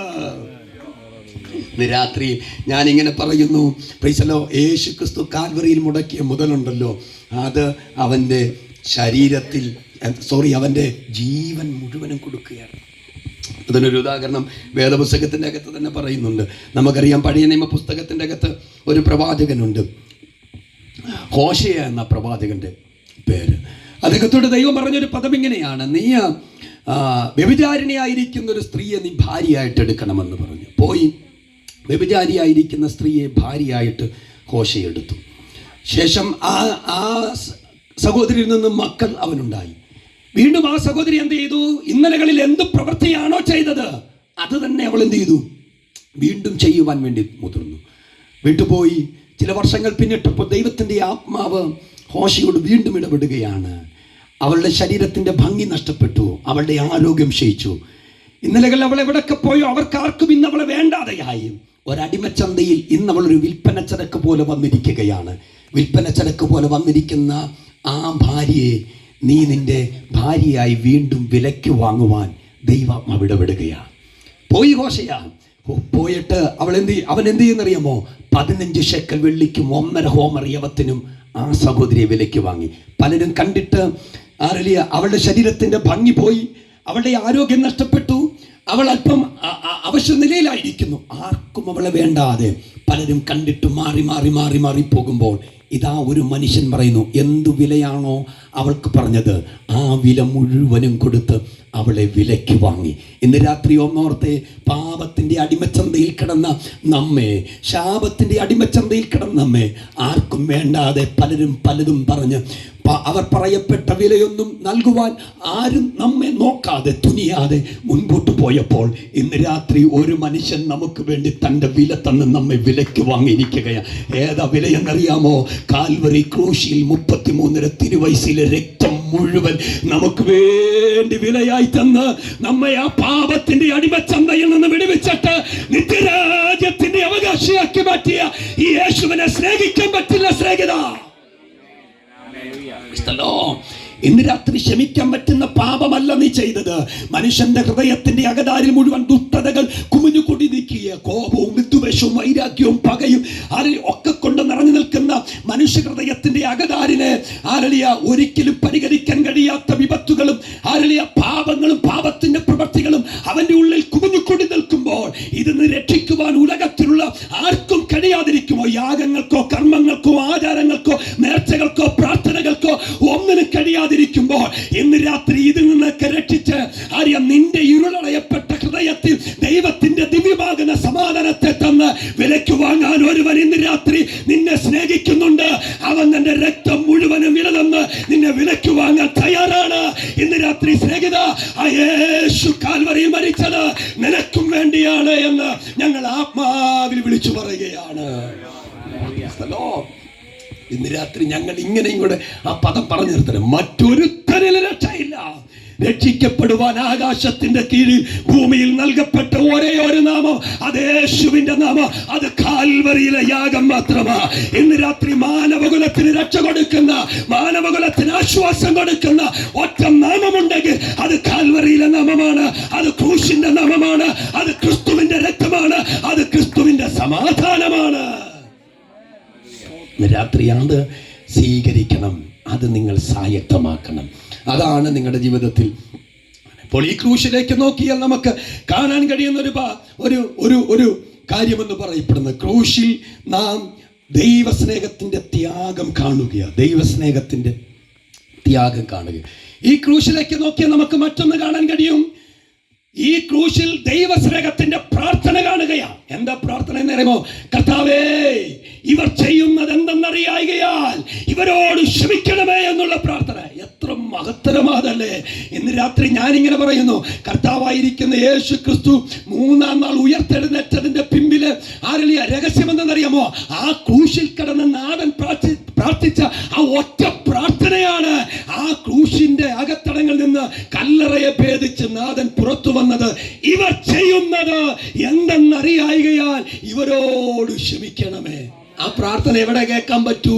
കാൽവറിയിലേക്ക് കേൾക്കാൻ പറ്റൂ, ക്രൂശിലേക്ക് കേൾക്കാൻ പറ്റൂ. ക്രൂശിൽ നമുക്ക് കാണാൻ കഴിയും എന്ത്? ത്യാഗത്തിന്റെ സ്നേഹം നമുക്ക് കാണാൻ കഴിയും. സ്നേഹത്തിന്റെ യാഗം നമുക്ക് കാണാൻ കഴിയും. മറ്റൊന്ന്, ക്രൂശിൽ നമുക്ക് എന്ത് കാണാൻ കഴിയും? അറിയില്ല, സ്നേഹത്തിന്റെ ഒരു പ്രാർത്ഥന നമുക്ക് കാണാൻ കഴിയും. മറ്റൊന്ന്, ക്രൂശിൽ നമുക്ക് കാണാൻ കഴിയുന്നത് സ്നേഹത്തിന്റെ കരുതലും ചിന്തയും നമുക്കവിടെ ദർശിക്കാൻ കഴിയുകയാണ്. ഇന്ന് രാത്രി കാൽവറി ക്രൂശിലേക്ക് നോക്കിയാൽ ഒരു മനുഷ്യൻ കാണുന്നതെന്നറിയാമോ? ആ യാഗമരണം കാണും. അതോടൊപ്പം യാഗത്തിലൂടെ അവന്റെ സ്നേഹത്തിന്റെ പ്രാർത്ഥന നമുക്ക് ദർശിക്കാൻ കഴിയും. അതോടൊപ്പം തന്നെ ആ സ്നേഹിക്കുന്ന യേശുവിനെ സ്നേഹത്തിലൂടെയുള്ള അവന്റെ കരുതലും ദർശിക്കാൻ കഴിയുന്നത് കാൽവറി ക്രൂശിൽ മാത്രമാണ്. ഇന്ന് രാത്രി ആ ക്രൂശിലേക്ക് ഒന്ന് നോക്കിക്കേ. നിനക്ക് വേണ്ടി ആ യാഗം, നിനക്ക് വേണ്ടി ആ പ്രാർത്ഥന, നിനക്ക് വേണ്ടി ആ സ്നേഹത്തിന്റെ കരുതൽ. ഞങ്ങളുടെ ഈ ചെറിയ ശബ്ദ സീമയ്ക്കുള്ളിൽ ഞങ്ങളെ ശ്രവിക്കുന്ന മാന്യ ശ്രോതാക്കളോട് ഞങ്ങളും ഇന്ന് രാത്രി പറയുന്നു, സ്നേഹിതരെ, നിങ്ങൾക്ക് വേണ്ടിയാ കേട്ടോ അവൻ അവിടെ പ്രാർത്ഥിച്ചത്. സ്നേഹിതരെ, കാൽവറിയുടെ ക്രൂശിൽ യാഗമായത് താങ്കൾക്ക് വേണ്ടിയാ കേട്ടോ. സ്നേഹിതരെ, കാൽവറിയുടെ ക്രൂശിൽ ഒരു കരുതൽ വെളിപ്പെടുന്നത് അത് താങ്കൾക്കും കൂടെ വേണ്ടിയാണെന്ന് ഇന്ന് രാത്രി ഞങ്ങൾ പറയുമ്പോൾ ഈ സന്ദേശം നിങ്ങളുടെ ഹൃദയത്തിന്റെ അകതാരിൽ ആത്മാവിൽ ഏറ്റെടുത്ത ഞങ്ങളുടെ ഈ പ്രസംഗങ്ങൾ കൊണ്ട് ഞങ്ങൾ കൃതാർത്ഥരായി മാറുകയാണ്. ഇന്ന് രാത്രി ഞങ്ങൾ ആത്മാവിൽ ഓർക്കുകയാണ്, യേശു ക്രിസ്തു കാൽവരിയിൽ നമുക്ക് വേണ്ടി ചെയ്തത് എത്രയോ മഹത്വകരമാകുന്ന കാര്യമാണ്. പ്രൈസലോ, ഈ കാൽവറി ക്രൂശിലാണ് സ്നേഹിതരെ സ്നേഹത്തിന്റെ എല്ലാം നമുക്ക് കാണാൻ കഴിയുന്നത് ഈ കാൽവറി ക്രൂശിലേക്കാണ്. നമ്മളൊക്കെ പാടല്ലേ, ക്രൂശിൽ നിന്നും പാഞ്ഞൊഴുകിടുന്ന ദൈവസ്നേഹത്തിൻ ആഴമേ എന്ന് പറഞ്ഞ് നമ്മൾ പാടാറില്ലേ? എത്ര മനോഹരമാണ്! ക്രൂശിൽ നിന്നും പാഞ്ഞൊഴുകുന്ന ഒരു ദൈവസ്നേഹമുണ്ട് കേട്ടോ. ഇന്ന് രാത്രി നാം ആത്മാവ് തിരിച്ചറിഞ്ഞ് എത്രയോ നന്മകളും എത്രയോ അനുഗ്രഹങ്ങളുമാണ് സർവശക്തനാകുന്ന ദൈവം നമുക്ക് തന്നെ. കാൽവറി ക്രൂശിലേക്ക് ഒന്ന് നോക്കിയാൽ ഒരു കാന്തം ഇരുമ്പിനെ ആകർഷിക്കുന്നത് പോലെ കാൽവറി ക്രൂശ് പാപിയെ അങ്ങോട്ട് ആകർഷിക്കുകയാ. സ്നേഹിത, നിന്റെ പാപം മാറ്റാൻ ഞാൻ ശക്തനാ. സ്നേഹിത, നിന്റെ രോഗം മാറ്റാൻ ഞാനുണ്ട്. സ്നേഹിതരെ, നിങ്ങളുടെ വേദന മാറ്റാൻ ഞാനുണ്ട്. ഒരു കാന്തം എങ്ങനെയാണോ ഇരുമ്പിനെ ആകർഷിക്കുന്നത്, അതുപോലെ കാൽവറിയുടെ ക്രൂശിൽ നിന്നുകൊണ്ട് അരുമനാഥ ഭാവിയായ മനുഷ്യനെ ആകർഷിക്കുകയാണ്. നീ ഇങ്ങോട്ടെടുത്തു വാ, നിന്റെ പാപങ്ങളെ കഴുകിക്കളയാൻ എന്റെ രക്തത്തിന് കഴിയുമെന്ന് കർത്താവ് അവിടെ വിളിച്ചു പറയുകയാണ്. ഇന്ന് രാത്രി ആ സ്നേഹത്തിന്റെ ആഴങ്ങളിലേക്ക് ഒന്ന് വന്നേ. പ്രൈസലോ, കർത്താവായിരിക്കുന്ന യേശു ക്രിസ്തു എല്ലാ വഴികളിലും ഒരു വഴിയല്ല കർത്താവ്. എല്ലാ മാർഗങ്ങളിലും ഒരു മാർഗമല്ല നമ്മുടെ കർത്താവ്. എല്ലാ വൈദ്യന്മാരിലും ഒരു വൈദ്യനല്ല നമ്മുടെ നാഥൻ. എല്ലാ ഗുരുക്കന്മാരിൽ വെച്ച് ഒരു ഗുരുവല്ല നമ്മുടെ ദൈവം, നമ്മുടെ നാഥൻ. എല്ലാ ദൈവങ്ങളിലും വെച്ച് ഒരു ദൈവമല്ല നമ്മുടെ ദൈവം. അവൻ മാത്രം ഏക വഴി, അവൻ മാത്രം ഏകനാഥൻ, അവൻ മാത്രം ഏക സത്യ ദൈവം. അവനല്ലാതെ മറ്റൊരു ദൈവമില്ല, അവനല്ലാതെ മറ്റൊരു നാഥനില്ല, അവനല്ലാതെ മറ്റൊരു വഴിയില്ല. രക്ഷിക്കപ്പെടാൻ ഒറ്റ മാർഗമേ ഉള്ളൂ, അത് കാൽവരിയുടെ ക്രൂശാണ്, യേശുവിന്റെ മാർഗമാണ്. രാത്രി ഇത് വിളിച്ചു പറയുക എന്നുള്ളതാണ് ഞങ്ങളുടെ ദൗത്യം.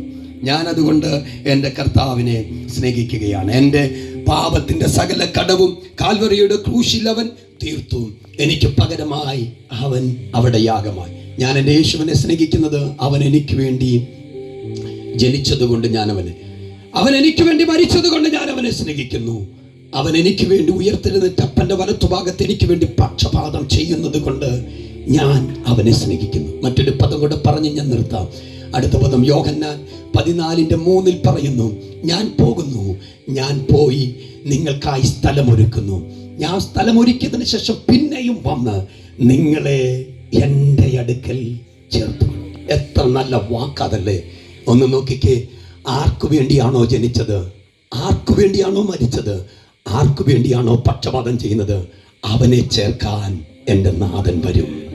ഇന്ന് രാത്രി നിനക്ക് വേണ്ടി ജനിച്ച, നിനക്ക് വേണ്ടി മരിച്ച, നിനക്ക് വേണ്ടി ഇന്നും പക്ഷപാതം ചെയ്തുകൊണ്ടിരിക്കുന്ന നസ്രയനുണ്ടല്ലോ, നാളെ നിന്നെ ചേർക്കാൻ വരുമെന്ന്. സന്തോഷമില്ല പ്രിയപ്പെട്ടവരെ? നാം സ്നേഹിക്കുന്ന ദൈവം, നാം ആരാധിക്കുന്ന നാഥൻ, നമുക്ക് വേണ്ടി പക്ഷപാതം ചെയ്യുന്ന നമ്മുടെ നാഥൻ നാളെ നമ്മെ ചേർക്കുവാൻ വേണ്ടി വാനഗോളങ്ങളെ താണ്ടി അവൻ നമ്മുടെ അടുക്കലേക്ക് ഇറങ്ങി വരുന്ന ആ സുന്ദര നിമിഷത്തെ ഓർത്ത് ആത്മാവിൽ നാം സന്തോഷിക്കണം. അവൻ എന്നെ ചേർക്കുവാൻ വരും. അതിൻ്റെ സംഭവങ്ങൾ ഓരോന്നോരോന്നായി ഈ ദേശത്ത് വിളിച്ചോതിക്കൊണ്ടിരിക്കുകയാണ്. ലോകത്ത് നടക്കുന്ന ഓരോ സംഭവങ്ങളിലൂടെ നമുക്ക് മനസ്സിലാക്കാൻ കഴിയുന്ന ഒരു കാര്യം, എൻ്റെ കർത്താവിൻ്റെ വരവെടുത്തിരിക്കുന്നു. നമുക്കറിയാം, മനുഷ്യൻ സ്വസ്നേഹികളായി മാറിയിരിക്കുകയാണ്. കാലം അതിൻ്റെ അന്ത്യത്തിലേക്ക് നീങ്ങിയിരിക്കുക, ലോകം അതിൻ്റെ വിഷമഘട്ടത്തിലേക്ക് നീങ്ങിക്കൊണ്ടിരിക്കുകയാണ്. ജാതിയുടെയും വർഗത്തിൻ്റെയും വർണ്ണത്തിൻ്റെയും ഒക്കെ പേരിൽ മനുഷ്യൻ തമ്മിത്തല്ലി തലകറിക്കൊണ്ടിരിക്കുന്ന ഒരു കാലം. അപ്പനെയും അമ്മയും തിരിച്ചറിയാൻ കഴിയാത്ത ഒരു തലമുറകൾ പാപത്തിന്റെ അഗാധ കുഴിയിലേക്ക് വീണു പോകുകയാണ്. കൂടാര ജീവിതത്തിലേക്ക് സമാധാനത്തോടെ പ്രവേശിച്ചവർക്ക് മനോഹരമാകുന്ന നിലയിൽ കുടുംബജീവിതം നയിക്കാൻ കഴിയാതെ രഹസ്യ പാപങ്ങൾ ജീവിതത്തിന്റെ അകതാരിൽ പേറിക്കൊണ്ട് ആത്മഹത്യയുടെ വക്കിലേക്ക് പോകുന്ന ഒരു വലിയ കൂട്ടം ജനം. ഇന്നും മാതാപിതാക്കന്മാർ അന്തി ഉറങ്ങുമ്പോൾ എന്ത് ചെയ്യും, എന്താകുമെന്നുള്ള വേദനയോടുകൂടെ അങ്കലാപ്പോടുകൂടെ അന്തി ഉറങ്ങുന്ന മാതൃത്വങ്ങൾ നമുക്കറിയാം. നമ്മുടെ കൊച്ചു കേരളം എത്രയോ അതപ്പതിച്ചിരിക്കുകയാണ്. പാപത്തിന്റെ വഴിയിലേക്ക് അവർ നീങ്ങുകയാണ്. വിദ്യാസമ്പന്നം എന്ന് പറയപ്പെടുന്ന നമ്മുടെ കേരളം, ദൈവത്തിന്റെ സ്വന്തം രാജ്യമെന്ന് പറയപ്പെടുന്ന നമ്മുടെ കേരളം, ഇന്ന് ഈ കേരളത്തിന്റെ അകതാരിൽ പാപം കുമിഞ്ഞുകൂടുമ്പോൾ, പാപത്തിന്റെ തകുന്ന പ്രവൃത്തികളും പ്രവർത്തനങ്ങളും അവിടെവിടങ്ങളിൽ നടക്കുമ്പോൾ ഇന്ന് രാത്രി ഒന്നോർക്കണം, ആത്മീകനൊരു ചിന്ത ഇത്രയുള്ളൂ: എൻ്റെ നാഥൻ വരാറായി, എൻ്റെ കാന്തൻ വരാറായി. എനിക്ക് വേണ്ടി ജനിച്ച്, എനിക്ക് വേണ്ടി മരിച്ച്, എനിക്ക് വേണ്ടി പക്ഷപാതം ചെയ്യുന്ന എൻ്റെ യേശുവുണ്ടല്ലോ, എന്നെ ചേർക്കാൻ വരാറായി എന്നുള്ള ഒരു സത്യമാണ് ഈ നടക്കുന്ന ഓരോ സംഭവങ്ങളിലൂടെ വിളിച്ചറിയിക്കുന്നത്. എൻ്റെ കർത്താവ് വരാറായി. ഇന്ന് രാത്രി ഞാൻ എൻ്റെ യേശുവിനെ സ്നേഹിക്കുന്നതിൻ്റെ കാര്യം, അവൻ എനിക്ക് വേണ്ടി ജനിച്ചു, അവൻ എനിക്ക് വേണ്ടി മരിച്ചു, അവൻ എനിക്ക് വേണ്ടി പക്ഷപാതം ചെയ്യുന്നു. അവൻ നാളെ എന്നെ ചേർക്കാൻ വരുന്നത് കൊണ്ട് ഞാൻ അവനെ സ്നേഹിക്കുന്നു. ഇന്ന് രാത്രി കാൽവരി ക്രൂശിൽ കർത്താവ് യാഗമായതുകൊണ്ട് എനിക്ക് എന്താ കിട്ടിയത്? എനിക്കൊരു നല്ല സ്നേഹിതനെ കിട്ടി. എങ്ങനെ? അനർത്ഥകാലത്ത് സഹോദരനായി മാറുന്ന ഒരു സ്നേഹിതൻ. നിന്റെ കഷ്ടതയുടെ നാളിൽ നിന്നോട് കൂടെ ഇരിക്കുവാൻ ഒരു സ്നേഹിതനെ കാൽവരി ക്രൂശിൽ നിന്ന് കിട്ടുകയാണ്. അത് മാത്രമാണോ? അല്ലവേ അല്ല. നിനക്കൊരു പറ്റം സ്നേഹിതന്മാരെയും കൂടെ ഈ ക്രൂശിൽ നിന്ന് കിട്ടി എന്ന് പറഞ്ഞാൽ നിന്റെ രക്തബന്ധങ്ങളെക്കാൾ കൂടപ്പറപ്പുകളെക്കാൾ ആഴമായി ബന്ധമുള്ള ഒരു പറ്റം ആത്മസ്നേഹിതരെ കാൽവരി ക്രൂശിലെ രക്തത്തിന്റെ വിലയായിട്ട് നിനക്ക് കിട്ടി. ഇന്ന് നിങ്ങളൊക്കെ എന്റെ സ്നേഹിതന്മാരാ, ഞാൻ നിങ്ങളുടെ സ്നേഹിതനാ. എങ്ങനെയാ ഈ ബന്ധത്തിന്റെ ആഴമെന്ന് പറയുന്നത്? ഇത് എവിടെ നിന്നാ കിട്ടിയത്? ഇത് കിട്ടിയത് കാൽവരി ക്രൂശിൽ നിന്ന്. അവിടെ വെച്ച് എനിക്കൊരു നല്ല സ്നേഹിതനെ കിട്ടി. അത് മാത്രമല്ല, അവനിലൂടെ എനിക്ക് ഒരു പറ്റം സ്നേഹിതന്മാരെയും കൂടെ കിട്ടി. ഇന്ന് രാത്രി എന്നെ കേൾക്കുന്നവരോട് ഞാൻ പറയട്ടെ, ആരുമില്ലാത്തവരാണോ നിങ്ങൾ? നിരാശയിലാണോ നിങ്ങൾ? വേദനയിലാണോ നിങ്ങൾ? എന്നെ കാണാൻ, എന്നെ അറിയാൻ, എന്റെ കഷ്ടത്തിൽ എന്നോട് കൂടെ നിൽക്കുവാൻ ആരുമില്ല എന്നൊരു തോന്നലുണ്ടോ? പാപം നിങ്ങളെ അകത്ത് കയറിയിട്ട് എന്റെ പാപത്തിന്റെ അനുഭവ നിമിത്തം എന്റെ അടുക്കലേക്ക് ആരും വരുന്നില്ല എന്നൊരു തോന്നൽ നിങ്ങൾക്കുണ്ടോ? ഇന്ന് രാത്രി ഞാൻ പറയുന്നു, സ്നേഹിതരെ, നിങ്ങളുടെ പാപങ്ങളെ കഴിയട്ടെ. പാപിയെ സ്നേഹിച്ച് പാപത്തെ വെറുക്കുന്ന ഒരു നല്ല സ്നേഹിതൻ നിങ്ങൾക്ക് വേണ്ടിയുണ്ട്. ഇന്ന് രാത്രി ആ സ്നേഹിതനെ നിങ്ങൾ നിങ്ങളുടെ കൂടാരത്തിന്റെ കടാരിൽ ഒരു നല്ല സ്നേഹിതനായി നിങ്ങൾ സ്വീകരിച്ചാൽ ഇന്ന് രാത്രി ഞങ്ങളും നിങ്ങളുടെ സ്നേഹിതന്മാരായി മാറുകയാണ്. ഇന്ന് രാത്രി ആ യേശുവിനെ ആഴമായി സ്നേഹിക്കാൻ, ആ യേശുവിനെ ആഴമായി പ്രസംഗിക്കാൻ സർവശക്തനായ ദൈവം തമ്പുരാൻ നമ്മെ ഓരോരുത്തരെയും അനുവദിക്കട്ടെ എന്ന് പറഞ്ഞുകൊണ്ട് എൻ്റെ സന്ദേശത്തിന് ഇവിടെ വിരാമമിടുന്നു. സ്വർഗത്തിലെ ദൈവം എല്ലാവരെയും ധാരാളമായി അനുഗ്രഹിക്കുമാറാവട്ടെ.